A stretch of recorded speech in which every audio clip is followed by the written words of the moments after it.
Hey guys, happy Sunday. Was in a meeting because I'm volunteering this weekend and was like, might as well go live and hopping on live. And today I wanted to talk about unconditional love. So I have this quote at the end of Breaking Down Your Bully. Love is not if or because.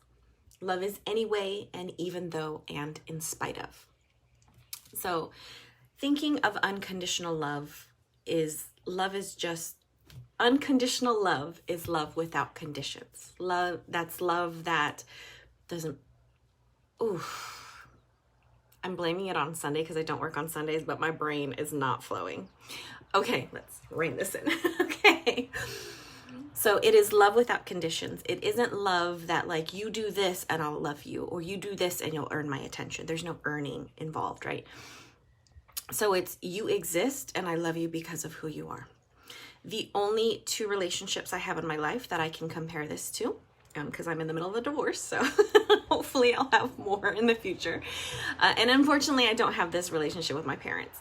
But the two that I have in my life solid are the relationship with my daughter and the relationship with my creator. Creator, I say God, you can say spirit, source, universe, whatever you believe in. It's that source of unconditional love and infinite knowledge. That's what I'm talking about as in my creator, your creator, our creator, the world's creator.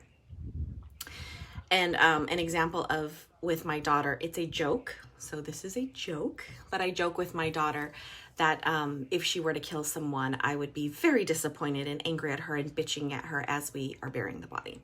Not that she would kill someone, and not that that's how it would play out if that ever happened, which would never happen.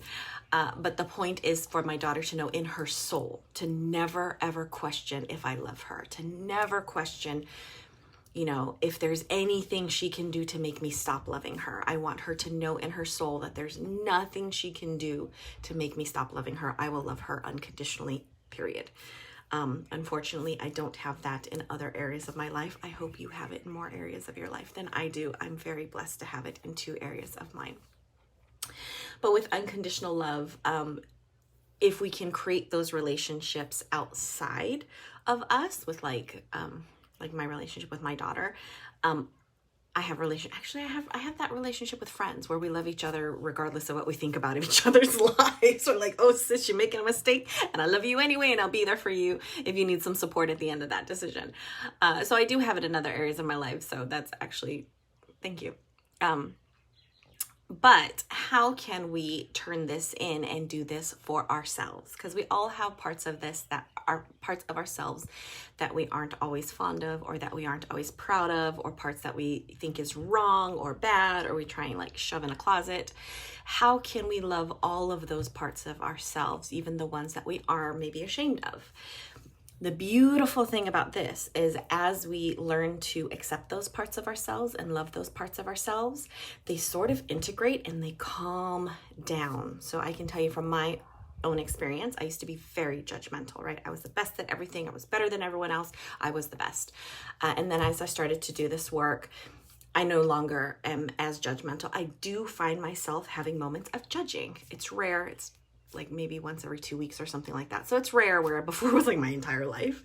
So there's huge progress, and I'm going to celebrate the progress. And I do acknowledge that it is still there, and it does flare every so often here and there. So instead of being like, Gloria, you know better, you shouldn't judge yourself, and all this kind of berating myself and telling myself that that part of me is bad, how can I love that part of me, right? So obviously there's a part of me that is up. There's a part of me that is triggered. There's a part of me that is hurting. There's a part of me that needs healing. Whatever that part is, it's up. Okay, instead of, telling it, shut up, go sit down, how can what do you have to reveal to me? And then what do you need? And then can I give myself what I need? So that moment might be, I need to know that I'm good enough, even though I'm not where I'm at, even though I'm not where I want to be right now. Okay, can I validate myself in that moment and give myself what I need, or work towards it, right? And if when I get to that yes, that part of me that's triggered and up calms down and kind of sort of goes away. So instead of being judgy all day, every day, like I was 6 years solid, at least 6 years ago, I was solidly in that area of judging everything and everyone, with a nice exterior. Not everyone knows about that. But and now it's like, it's rare, right? It's an anomaly when it happens. Yet there are still moments of it. So celebrating the progress, and then also acknowledging when it does flare up, how can I love that part of me? Because as we unconditionally love ourselves, we start to unconditionally love others. And probably why when I started saying I only have 2 of those relationships, and then actually looking like, no, I actually have more of those relationships, where me and the other person, a friend, love each other, don't always agree with each other, don't always, sometimes have not arguments, but like, oh, we don't see eye to eye on this, but still love and appreciate and adore each other through the end of it, period. So yeah. And if you want to dive deeper or hear me ramble for 11 minutes, join my Facebook group. I do talk about when the soul and ego start to fight, what to do about that. And I do try and find this quote and not successfully find it. So if you want to see me make a little bit of a fool of myself, join the Facebook group. Link is in the description. Happy Sunday, and I'll see you later. Bye.